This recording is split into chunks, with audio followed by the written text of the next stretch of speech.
They are the unsung heroes of the American election process. We're talking about the volunteer poll workers. And CBS 2's Scott Logan tells us with a big turnout predicted for this election, Ada County had to bring in more workers than usual. So Scott, the big question, are they ready to go? They are ready to go, and that's a good thing because without poll workers, you'd be hard pressed to hold an election. On election day, some 1,000 temporary volunteer poll workers will be on duty at Ada County's 150 precincts.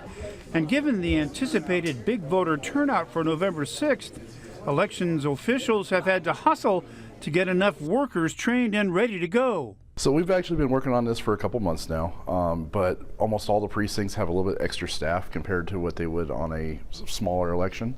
It can take several hours to train a new poll worker. That includes what is required for registration, what we check for proof of identity and proof of address, what we do to check in voters, such as what IDs are required and what to do if they don't have an ID.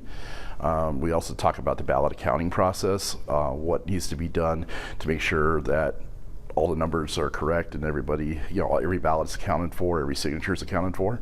It's important work. Just ask Zuriel Knowles. She's been a volunteer poll worker for more than 20 years. And it is a big responsibility to be sure you do everything right, because there are lots of things that sometimes people make a mistake on the ballot and you have to help them figure out what to do. And it's very important to them, and it's important to them that they vote for the right person that they want to. So. Zuriel loves it and isn't quite sure if this will be her last election. I don't know. I'm 85 and I keep saying this is the last time, and then they call me and I come back, so I can't promise.